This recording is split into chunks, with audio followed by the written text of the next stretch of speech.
অনেকেই অনেকভাবে মন্তব্য রাখছেন। তাদের মন্তব্য থেকে বোঝা যায় যে চীনের সাথে বাংলাদেশের সম্পর্ক বোধহয় আগের মতো আর নাই, শীতল হয়ে গেছে। আমি সেটা মনে করি না। যে চায়না এই মুহূর্তে যে প্রমিসড মানিটা যেটা দেওয়ার ছিল হয়তো এই মুহূর্তে দেয় নাই। কিন্তু এটা যে দিবে না তা নয়। মিটিংটা হয়েছে এবং সমস্ত প্রটোকল মেনটেন করে মিটিং হয়েছে। মাননীয় প্রধানমন্ত্রীকে, আমাদের মাননীয় প্রধানমন্ত্রী শেখ হাসিনাকে রেড কার্পেট রিসেপশন প্রধানমন্ত্রী চীন সফরে গেছেন এবং এটা বলা হচ্ছে যে আমাদের যে প্রত্যাশা ছিল প্রত্যাশার জায়গাটি পূরণ হয়নি। তা আমি বলবো যে প্রত্যাশা এবং প্রাপ্তি সবসময় একটা আপেক্ষিক জায়গায় থাকে এবং এটার উপরে গ্রস কোনো কমেন্ট করার সুযোগ নেই। মাননীয় প্রধানমন্ত্রী গিয়েছেন, বায়োলেটারাল টকস হয়েছে এবং সেখানে 45 মিনিটস মিটিং কন্টিনিউয়াসলি হয়েছে। এখানে কোনো ব্রেক ছিল না এবং চীনের সর্বোচ্চ নেতা যিনি চীনের প্রেসিডেন্ট শি জিনপিং সেখানে উপস্থিত ছিলেন, প্রধানমন্ত্রী ছিলেন, আরো অন্যান্য যারা ফরেন মিনিস্টার ছিলেন, ডিগনিটারিজরা ছিলেন যারা কমিউনিস্ট পার্টি চীনের, সবাই ছিলেন। তো সেখানে আলোচনা হয়েছে। যে আমি যেটা বলি যে অনেকেই অনেকভাবে মন্তব্য রাখছেন। তাদের মন্তব্য থেকে বোঝা যায় যে চীনের সাথে বাংলাদেশের সম্পর্ক বোধহয় আগের মতো আর নাই, শীতল হয়ে গেছে। আমি সেটা মনে করি না। যে দেখুন, বায়োলেটারাল রিলেশনস বা একটা উভয় দেশের মধ্যে, দুটো দেশের মধ্যে যখন কূটনৈতিক সম্পর্ক স্থাপিত হয়, সেই কূটনৈতিক সম্পর্কের সাথে অনেক কিছু যুক্ত থাকে। যা যুক্ত থাকে অর্থনৈতিক সম্পর্ক, যুক্ত থাকে জিও পলিটিক্যাল রিলেশন, যে যুক্ত থাকে আপনার ট্রেড এন্ড কমার্স, অনেক কিছু। তো সেই জন্য আমি যেটা বলবো যে অনেকে যেটা বলেন সেইটা অন্তত আমারও একটা বয়স হয়েছে, জীবনে তো কম দেখলাম না, প্রায় 6 দশকের উপর জীবন এখন চলছে। তো সেই জায়গা থেকে বলি, যেমন দুইটা দেশের মধ্যে যে কোনো সম্পর্ক হুট করে হয় না, আবার এটা হুট করে শীতল হয়ে যায় না। এইটার বিভিন্ন ফেজ থাকে। হয়তো দেখেন চায়না এই মুহূর্তে যে প্রমিসড মানিটা যেটা দেওয়ার ছিল হয়তো এই মুহূর্তে দেয় নাই। কিন্তু এটা যে দিবে না তা নয়। মিটিংটা হয়েছে এবং সমস্ত প্রটোকল মেনটেন করে মিটিং হয়েছে। মাননীয় প্রধানমন্ত্রীকে, আমাদের মাননীয় প্রধানমন্ত্রী শেখ হাসিনাকে রেড কার্পেট রিসেপশন দেওয়া হয়েছে। প্রধানমন্ত্রী চীনের রিসিভ করেছেন। ওই 2 দিন আগে না, ও গতকালকে একজন টক শোতে বলেছেন, I don't like to mention the speaker, mention the name of the speaker. উনি বলেছেন যে ওই যে পাপুয়া নিউ গিনির প্রেসিডেন্ট এসেছিলেন চায়নাতে, সেখানে চীনের প্রেসিডেন্ট রিসিভ করেছে। কিন্তু উনি এই জায়গাটি ভুলে যান যে পাপুয়া গিনি যতই ক্ষুদ্র দেশ হোক না কেন, ওই দেশের প্রেসিডেন্ট এসছেন, তো সেইখানে প্রটোকল অনুযায়ী চীনের প্রেসিডেন্টই যাবেন। কিন্তু আমাদের দেশের যিনি প্রধানমন্ত্রী, আর আমাদের দেশের প্রধানমন্ত্রীকে চীনের প্রধানমন্ত্রী রিসিভ করবেন, এটাই প্রটোকল। কিন্তু সেটা উনি জানেন না, এই ব্যাপারে উনি অজ্ঞ। সেই জন্যই বিভিন্ন ধরনের কথা তৈরি করে, কে কাকে রিসিভ করবে এটা একটা প্রটোকল আছে। প্রধানমন্ত্রী প্রধানমন্ত্রীকে রিসিভ করবে বিদেশে গেলে, এবং প্রেসিডেন্ট প্রেসিডেন্টকে রিসিভ করবে। তো সেই জন্য এগুলো কোনো কথা না। এখন যেহেতু এখানে আমাদের চীনের সাথে প্রতিশ্রুত যে টাকা বা ডলার বলেন সেটা পাওয়ার কথা ছিল, সেটা হয়নি, এটা আমরাও জানি।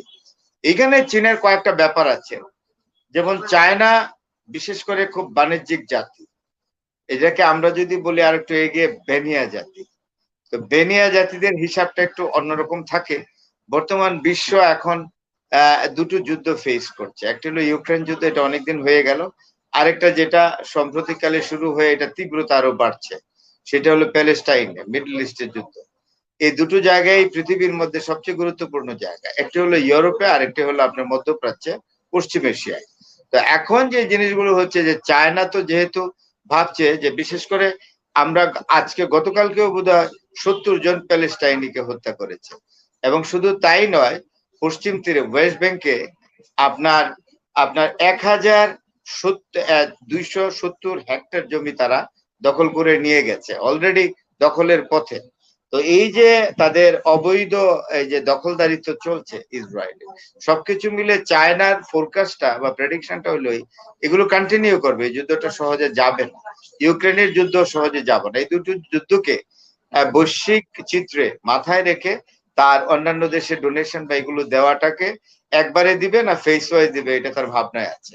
এবং আমরা এটাও জানি যে we have come to know that Chinese foreign minister and Chinese commerce minister are coming to visit Bangladesh before November, because এখানে যেহেতু আমরা প্রতিশ্রুত যে পাওনাটা বা আমাদেরকে দেওয়ার কথা ছিল সেটা হয়নি, সেই জন্য সম্পূরক একটা হিসেবে মানে ডায়ালগ বা এগ্রিমেন্ট হিসেবে তারা আসছে।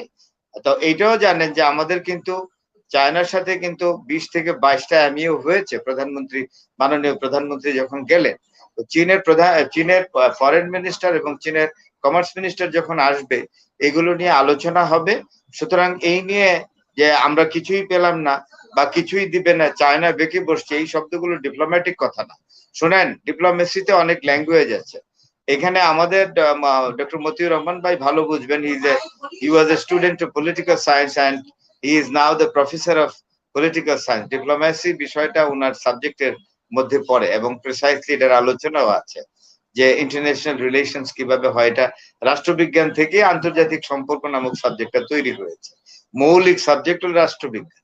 তো সুতরাং ডিপ্লোমেসি এমন একটা জিনিস নয় যে এটা এখনই তৈরি হবে, একটা দেশের সাথে সম্পর্ক ওভারনাইট আবার ওভারনাইট শেষ হয়ে যাবে। শোনেন, বৈশ্বিক রাজনীতিতে একটা নতুন দৃশ্যপট তৈরি হয়েছে। এই দৃশ্যপটে চায়না যেমন জায়ান্ট ফোর্স সাউথ এশিয়ার, এটাও ঠিক, এবং সাউথ এশিয়ার না, সারা ওয়ার্ল্ডে চায়না সব দিক থেকে এখন second position in respect of super power, in respect of military power, in respect of economy, in respect of trade and commerce. It is very clear.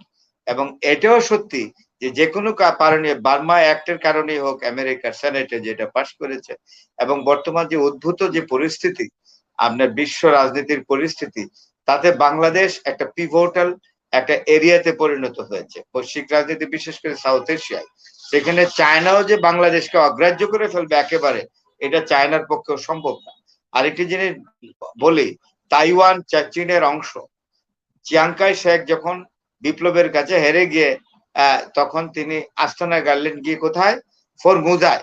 ফরমুজার বর্তমান নাম হইল আপনার তাইওয়ান। এই তাইওয়ান কিন্তু, যে তাইওয়ানের ডাইরেক্ট চায়না বলে দিয়েছে আমেরিকাকে যে আমার ভূখণ্ড আমি ফেরত চাই এবং আমি এটা নিবই। এবং বাংলাদেশের ফরেন পলিসিতে এটা কিন্তু আছে যে একত্রিত চায়না, অর্থাৎ চায়নার যে সমস্ত ভূখণ্ড যেখানে আছে সবকিছু মিলে একত্রিত চায়না, এটা বাংলাদেশ দেখতে চায়। It has been already endorsed in the foreign policy of Bangladesh.